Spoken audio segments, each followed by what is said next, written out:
back to the City is Mine podcast, and once again, I am your gracious host, Gerard, and this is the platform for the ambitious.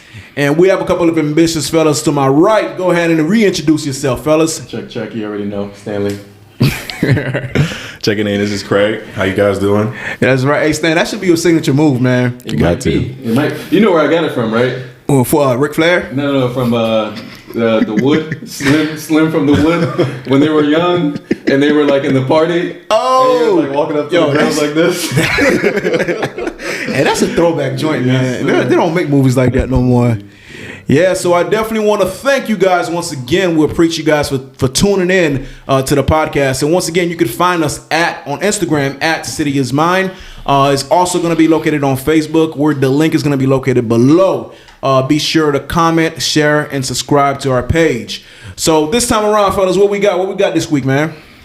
We're talking about the pandemic. Everyone's talking about the pandemic. It's been going on since 2020, 2019. Right. What do you guys think about it? To be honest with you, I'm just ready for this thing to be over, man. I don't think it's gonna be over no time soon. To be honest, it's different variants, strands, and all this other stuff, boosters and all that stuff. So I don't think it's gonna be over no time soon. So I guess a more appropriate question: when do you guys think it's gonna be like business as usual? I mean, because it doesn't seem like it's going away, but you know how the flu is like seasonal, like business as usual. Do you ever see? Man, Florida's been business as usual since the beginning of the pandemic. We kind of this state is like reckless when it comes to like the protocols and the precautions and whatnot. So we kind of been open the whole time. I personally think that we're actually beginning to. This is going to be the new norm. This is business as usual, right? Dealing with the pandemic and having to deal with the pandemic on an everyday basis. So what we're seeing now is going to be the new norm because football games are still on, right? You know, the fans are still going to football games, basketball games, hockey games.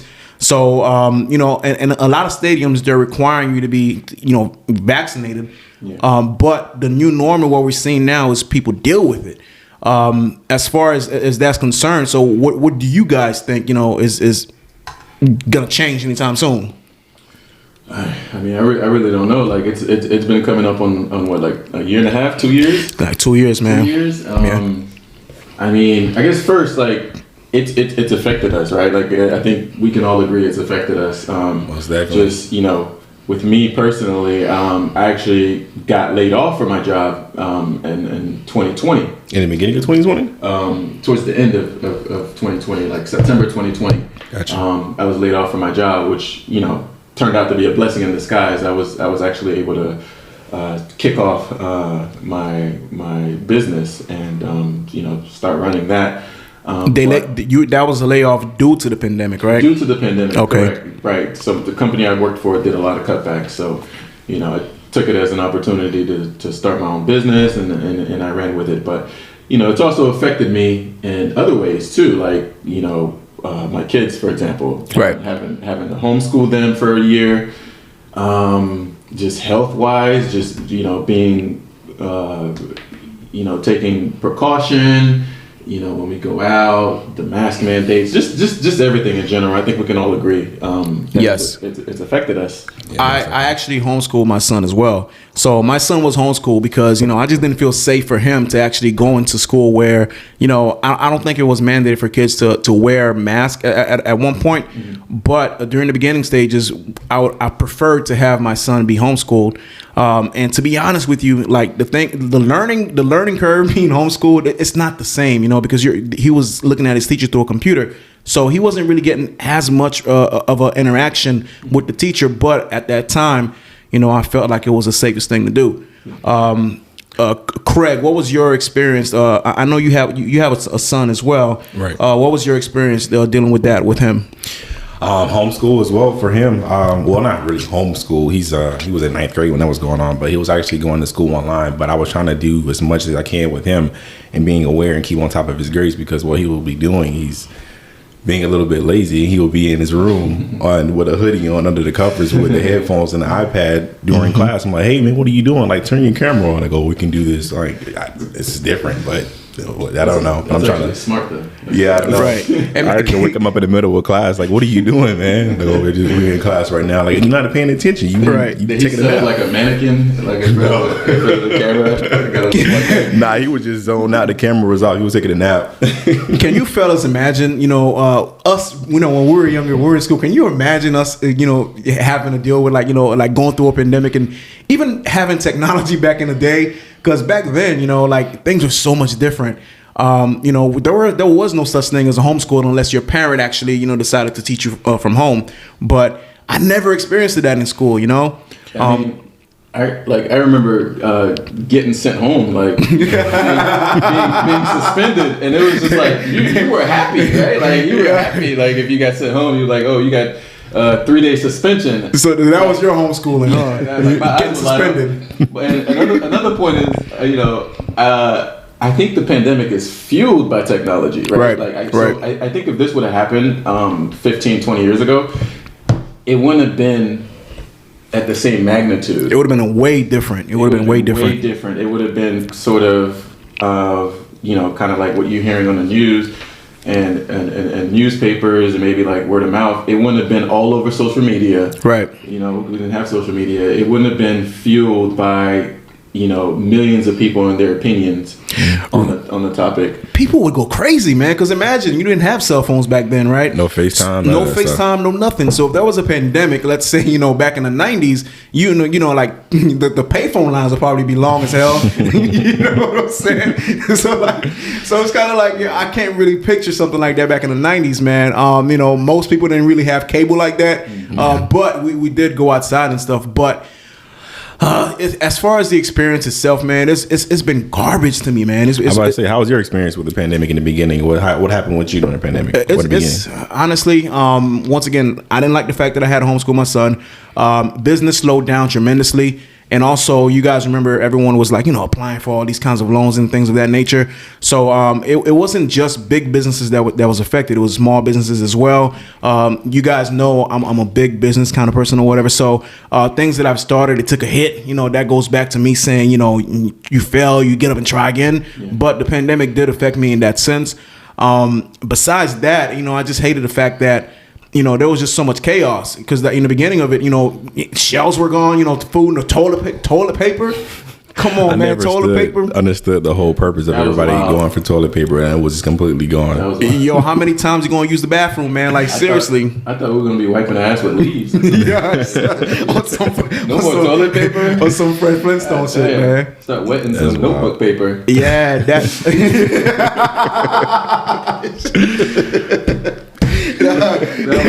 That would have been wild. Nah, listen, man. That's it. Greg, what about you, man? Like, and you're in the medical field, so that probably had a huge effect on you. Yeah, so in the beginning, I was actually in school during the pandemic. I graduated at the end of 2020, but in the beginning, I'm still in the Air Force, so I was deployed to New York City to help out because it was like ground zero. It was like, I guess, the worst affected area in the United States. Wow. So I was deployed there, and I actually include the article they wrote on me when I was deployed to New York City in the bottom, so you guys can check it out. Yeah. But it was intense. It was insane. Just going through the whole deployment and then being in grad school the whole time. I was in school to be a psych MP, which I'm completely done now with that. But just being deployed, going to school, coming back, trying to transition as far as being in the hospital there and being in the hospital here, different protocols, precautions, and safety. It was a life-changing event for me. I actually just stopped doing bedside nursing altogether after the pandemic. Just do mental health stuff now. Right. And then you were actually employed. So, but what I'm seeing now from this pandemic, like now, I don't know if you guys see as well, they're calling this the great, what is it called? Where people are just quitting their jobs after, right? The Great Resignation. Yeah. I think there was an article that came out where like millions of people, back in November, December, and even up to this month, where people are just quitting their jobs left to right. So one thing that this pandemic has done, just like Stan mentioned earlier, technology has provided other avenues where people could actually, have or get income. So there's this great resignation where people are seeing what they're supposed to be worth, right? They're knowing their worth now, and they're saying, hey, I don't need your $40,000 a year job. Yeah. I could make you know, I could make more, you know, selling feet pictures on OnlyFans. So, you know, but that's just an example. But it's true. Everybody at home, anyways. You might as well. Might as well. You got your audience. That was my next thing. Like, the pandemic was one thing, but what about this quarantine? Oh man, quarantine was rough, man. It was so rough. I know me personally, like, I like to be out and about, like traveling. I like to be out, and the whole quarantine, you know, having to stay in the house, really affected me, and I had to get creative with ways where I could, you know, be outside. So I actually bought, you know, workout equipment and I'd work out in my backyard. Right. And, you know, I'd take walks. I bought a bicycle just to go for bike rides. You know, just ways to kind of like still be able to be outdoors, even though everything was shut down. So you think this pandemic has caused people to enjoy the outdoors more? You know, because the first thing I did, to be honest with you, like I bought like a basketball hoop, you know, like I started playing basketball in front of my house. And that's something that I was like, you know, I wouldn't have done it without the pandemic, you know, because I'm stuck at home and I'm not going to the gym like that. So, you know, I just bought a hoop, started hooping, and I've had it ever since. Yeah. So it's been going on 2 years now. So yeah, wow, that's yeah. You know, especially keeping the kids busy too. You know, they get homeschooled, and you know, at school they would have outside time, so it's like you gotta kind of incorporate that too, and get them outside, have them do physical activity. Right. You know, I remember there was a lot of challenges going around, like, you know, what was it, like the push-up challenge? You see 10, do 10, whatever. Yeah. So you know, I had the kids on that too. Right. And, you know, just had them like outdoors. There are so many challenges, man. I don't know if you what else have you seen as far as challenges? Because I've seen like feet picture challenge. Feet pictures? Yeah, I don't know. I didn't. Like people actually take pictures of their feet, like their toes, and put them on. No, I don't have a fetish for feet, guys. I'm just messing around with y'all. I think the dudes that did have who started that challenge? I mean, somebody had to be down bad. Like, somebody had to be quarantining at home alone. Yeah, to come up with some desperate stuff to see somebody's foot feet. Fetish, and be like, yo, I'm gonna start this challenge right quick. I'm trying to tell y'all, man. Like, listen, there's so many apps now that you can make money from. That's why we're seeing so many people leave their jobs.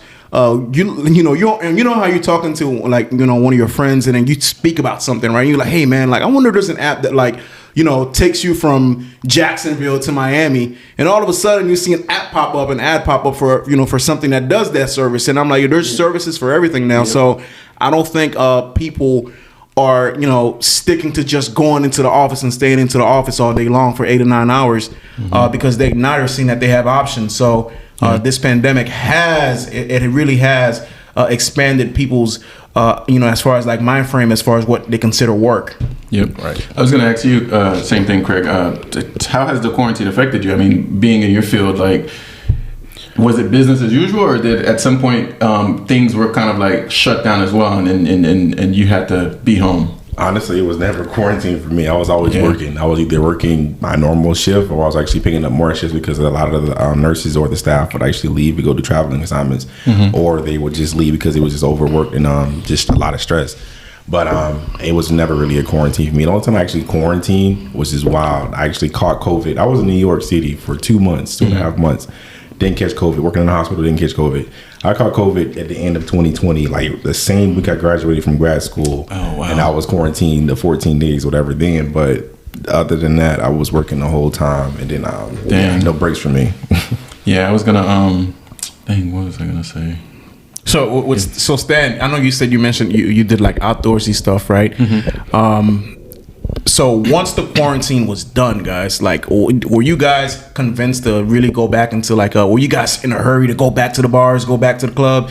So once that quarantine, session was completed, were you guys actually excited about, you know, going out and having a drink and this and that, or how did you guys handle it? To be honest, I feel like I never fully quarantined like like we were supposed to, and you know, I hope I don't get judged for this. No, you probably won't get judged, man. You know, because I mean, I don't know. Like, I remember like when we started reopening in Florida, and people were kind of like hesitant. hey, I'm still gonna wear my mask, I'm still gonna social distance, I'm still gonna do this, I'm still gonna do that. And I was just like, yo, I'm ready to go out and see some people, and like see some women. That was my mindset. And it's like, you can't really talk to a girl with a mask on. You know what I mean? Yeah, man. I started seeing that. People started judging, your looks based on your eyes. You know what I mean? So it's kind of like, how can you tell somebody looks good with a mask? But people were doing it, man. They were like, man, she, like, damn, she got some, like, how big are her eyes or whatever, like. So people were analyzing it. And sometimes you walk up to a girl and before you get too far in the conversation, you're like, yo, can you pull your mask down? And if she pulls it down and she's not that cute, right? You're like, damn, I'm already like in too deep. You're like, oh yeah, you cute. You kind of gotta say that. So you think that they'll be offended, right? So you see her, you think she looks good, like hair done's nice, makeup from the eyes, from the nose up is done nice, or whatever. So once she pulls out a mask and she has like a predator grill or whatever. So what do you is it you think it's offensive to just walk away? No, I mean, so I pulled the mask down and When you pulled it down for? Yeah, no, that's disrespectful. I wouldn't pull somebody's mask down. How dare you pull her mask down without her permission? I asked her to pull the mask. If I ask her to pull the mask down and she like pulls it down, and I don't like what I see, I guess in my head I'm thinking, oh shit, pull it back up, right? But I can't say that, right? So so what comes out is, oh, you're cute. And I kind of continue the conversation, but not in a way that I'm like interested. So you're nice about it. So Craig, come on, Craig. Like, think about it this way, bro. Think about it this way. You remember back in the day, man, when you used to go out, right? And then like Little John used to come on, or something used to come on, and then the way that you would be accepted by a woman, right? Is when you start grinding on her is when she turns around. Oh yeah, and gives you the turn around look, right? Oh, she look at a homegirl and do like, hey, like y'all got like a little cold, like right? Are they good or what? Right. So like, and then if they don't like you, they just kind of like really like they diss you, right? So I feel as if like. Men have always have to wear a mask. You know what I mean? Like that was our mask test back in the day. Yeah. You know what I mean? So that was our pull down your mask. Because when they turn around and if they don't like what they see, you get bright. And the thing is, and when you get this in front of your friends, in front of her friends, and if it's in the middle of the club, like everybody else sees you just got this, so that kind of ruins your chances with all the other girls because you just got this. You win some, you lose some. Yeah, right. But that's why you got to make sure that the person that disses you at least looks good. Yeah, true. Because if you get dissed by a straggle daggle, you're gonna like you definitely be hurt. You didn't want to say it. You didn't want to say it. You were trying to be PC. Like, how do I say it? I can't say. Listen, as the podcast goes on, I'll be more myself and start cursing, man. But so actually, I had another question. Like, now that we talk about, now that we brought up this topic, my next question was, how do you think the quarantine has affected relationships, right? Because, I know a lot of relationships had, the dynamic where both parties were at work and maybe wasn't used to seeing each other like all day throughout the day. Right. And the quarantine, kind of forced everyone to be at home. Right. And just having to deal with it because me, like I've heard stories where people actually broke up because of the quarantine, like having to see. Bruh, the divorce rate went up with the quarantine. I mean, all right. So if we're gonna look at it from like a broad perspective, like as far as like the surface level, right? We always see celebrities on TV. How many celebrities have you guys seen within the past year alone? Just like break up left to right. You got Halle Berry and Aquaman. Like broken up. Megan Good. And Megan Good and the Preacher broken up. Ben Affleck, Batman, and J-Lo. Like breking up. So really. Wait, have they or they just got together? They just got together. It was A-Rod and J-Lo. Yeah. So basically, there's been a high divorce rate since the pandemic has started, and I do think it's because people are getting tired of each other, and that's when there's a true test of a relationship, right? So when you're dealing with a situation like that, where you're always with that person or they're not at work, you know, like you start to really notice little things that you may not like about the person. But I thought it was crazy. Yeah. What about you, Greg? Well, I was always working, so I was never really at home. Greg's the workaholic, man. I was I ain't got no time to see these divorces. Yeah, I was always on travel assignments. I was never really at home. I was working so much. I actually worked so much more during the pandemic than I actually ever worked in my life. Right. So I didn't really have too many issues, but I did run into a few of my friends that had some issues with their situations and side situations as well too. Because at quarantine, you can't really go see people like you want to. So get caught up. And I think, Stan, you can attest to this, where when the pandemic was really, at its peak, right? And then we finally got out. The census was like, we're going to open up Florida, and you guys can go out and go meet people. When it came time to being intimate with someone, right? Because you didn't know if that person had C19 or not, right? Yeah. So was it as far as like, hey, man, like you're making a life and death decision whether or not you want to, be intimate with that person? Yeah, absolutely. I think you're a little hesitant. So it's like when you're on your way to a shorty's house, like you got to stop by and of course get condoms. Safe sex is right is the best. But then you got to grab a mask too. Grab 2 masks. Right. Sometimes you got to grab the mask before the condom. You know what I mean? Like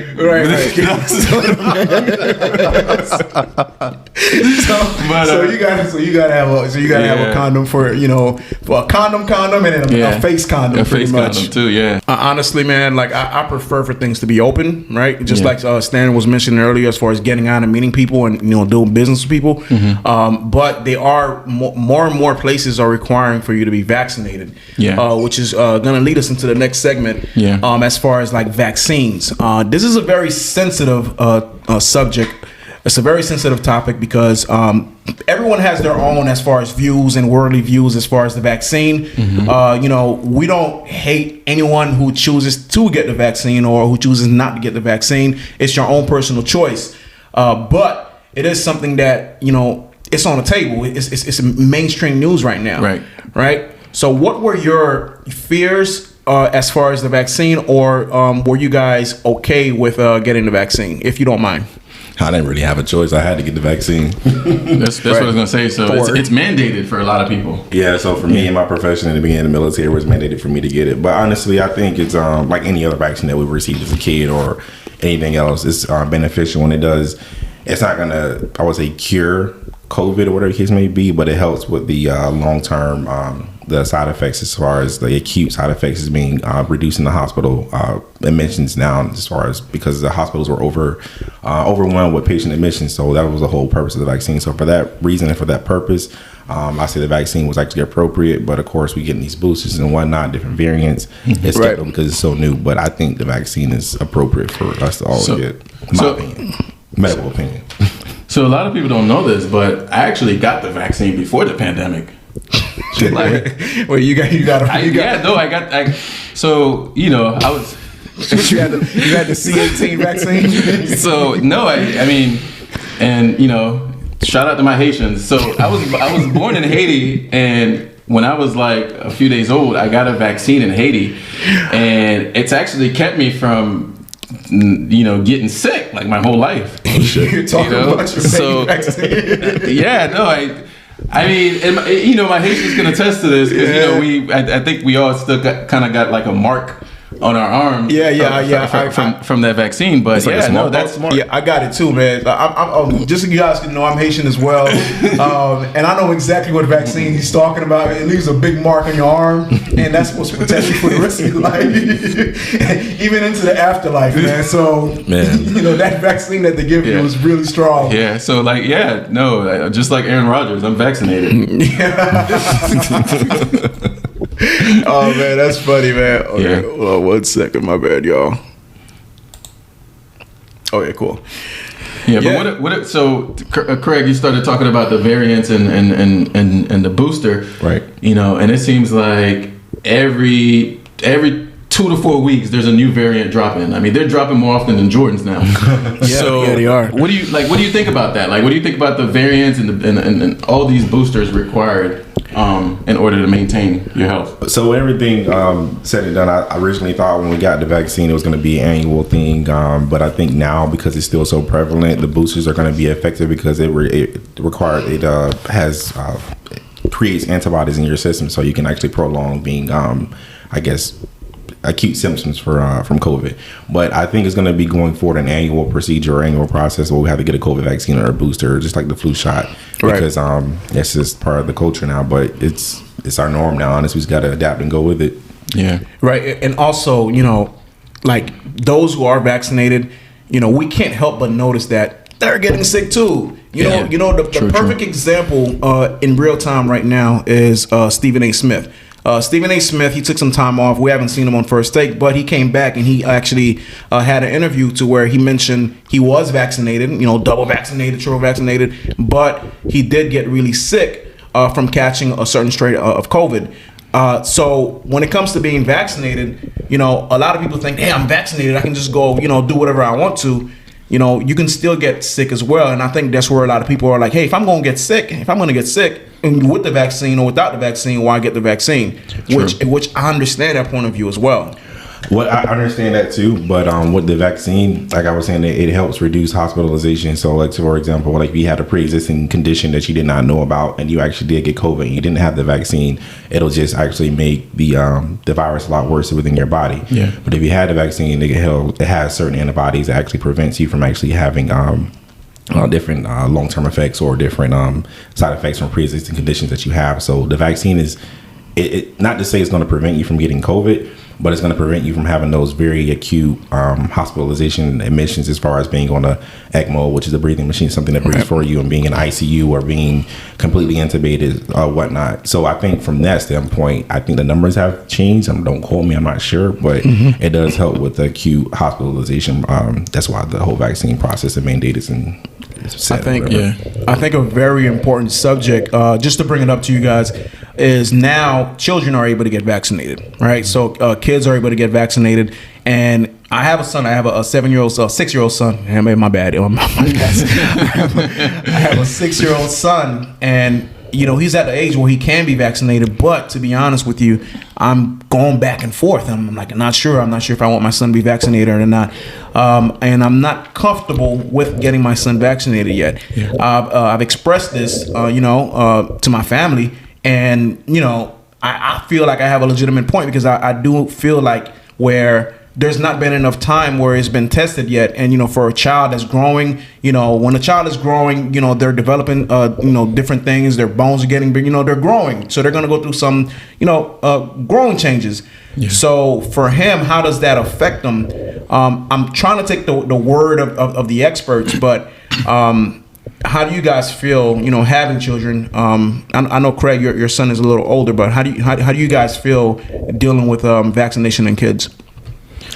I think what Craig said, like the way the vaccine helps people that have pre-existing conditions is good, because it definitely if in the event that you do get COVID, your symptoms could be a lot milder and it could prevent hospitalization. And I think just thinking about myself and how I've generally been healthy my whole life. Like I've never even had the flu vaccine. And my children are sort of the same. They have like pretty good immune systems, and they haven't generally been sick. So I wouldn't be in a rush to kind of like get them the vaccine until we do get more information and more statistics and data around the effectiveness of it. Okay, so you're one that also wants to wait and see, pretty much, to see how like how everyone else is being affected. Yeah, and I want to, and then the other thing is like there's, like I mentioned about the variants, right? Like there's a lot of variants coming out, so it's like and a lot of follow up booster shots that are recommended. I kind of want to wait a few years until we get. Hopefully to the last variant, right? And then that's what I start thinking about. I'm like, okay, well, let me get that booster that's gonna cover variant alpha through omega. You know what I mean? Right. Like, so And you have valid points, and you know, people like me as well who are a little uncomfortable. You know, we have valid points. Not to say that those who are willing to, you know, get their children vaccinated or get vaccinated themselves, you know, it's your choice. You know, your body, your choice. So it's definitely something where, you know, I respect it either way.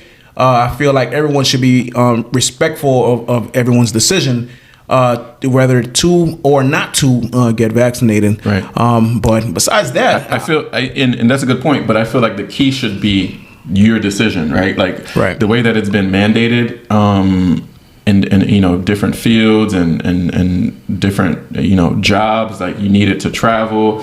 The way that it's been mandated, I'm not sure if I completely agree with that, because I do feel like it should be a choice. I would like to see more statistics on how having the vaccine keeps you from spreading it. And that's one thing that I haven't seen, the effectiveness of how a vaccinated person can not spread it. Because if that were the case, I think I'd be more on board with it. Right, Craig, I want to ask you a question.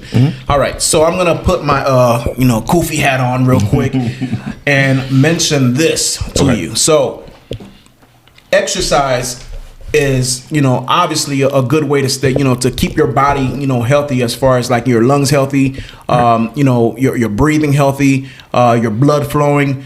Now, during this entire pandemic, I've not really seen a big push for people, you know, to exercise or go to the gym and things of that nature. Or eat right, eat right. So, you know, when I work out, when I go to the gym, to be honest with you guys, I feel like I'm around the safest people, you know, during this pandemic, because the people who are working out, the people who are actually I see every day, they're keeping their body healthy. To be honest with you, I feel more safe around them for some reason. I don't know why. Maybe it's just because I know they're working out and you know, they're staying fit and they're able to fight the virus better. But am I wrong for feeling like that? No, not really. Because generally what happens, or what the whole process is with this, the COVID-19, is staying well hydrated. Make sure you're taking your vitamins, and make sure you're doing your cardio at least 4 to 5 times a week. Make sure you're staying healthy mentally and physically. But it has been shown that, I guess, patients or members that actually were tested positive for COVID, and they were like either obese or just had pre-existing conditions, they had a lot harsher than the patients who were like healthy or living better or taking their vitamins and hydrating and so on and so forth. So I would say it is better if the patient, or I keep saying the patient, if people are actually well hydrated, or in work mode. You're in work mode, bro. People are well hydrated and they're taking care of themselves. I did see a video of, I think it was an official for CDC or one of the boards that studies the vaccine, and they came out and said that a large percentage of the deaths from COVID-19 were from individuals that had pre-existing conditions. And I think that was the first, and this happened within the past couple of weeks, and that's the first time I think they released that information. At some point, everyone sort of was thinking that, hey, everybody's at risk of suffering those types of consequences. Now we're starting to see that. Now we're starting to see, as they become more open about who the people are that are being affected, who the numbers are. Right. So I worked in COVID in different, like I worked in a hospital setting, in the ICU setting, in the ER setting. I worked in the infection prevention setting, the vaccine setting. And I would say I can't give specifics on what my experience is or what I've done, what I guess did for those positions, whatever the case may be. But I would say, based off what you're seeing on as far as the news and studies and whatnot, a lot of the, can I see that? Gotta make sure I'm saying something correct. But yeah.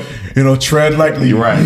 But anyway, just make sure, my point is to say I've been in every COVID situation, every environment, is to stay healthy. Make sure you're hydrated, make sure you're taking vitamins, and make sure you're doing cardio, because the better you take care of yourself, is better when the virus does, I guess I would say, attack your body. What comes into your body, your immune system is going to help you take care of it. Yeah. So we can say what we want. We're just going to add a disclaimer at the end. We're going to add a disclaimer. Maybe we should say it now. Hey, our views and opinions. Our views and opinions are just that. Okay, they're not. the views of the CDC or just any sort of, medical board. Craig is a medical professional. We're not, but Right. our views are just that. But when I speak, I'm giving my opinion. I'm not coming to you as a medical professional. I am, like you said, but me speaking to you was just an informal, impromptu, like just Right. These are our opinions. Nothing is of expertise is being described here. These are just our opinions on how we feel about the situation. Yeah. And with that said, I think it's best for everyone to just stay safe out there, stay healthy, and protect everyone else around you as well. Yep. So that's extremely important. Not choosing sides or anything of that nature, but it's important to protect your family members, your friends, and even people you don't know. Don't walk around in Publix and coughing up a storm. When you have a mother and her children right behind you.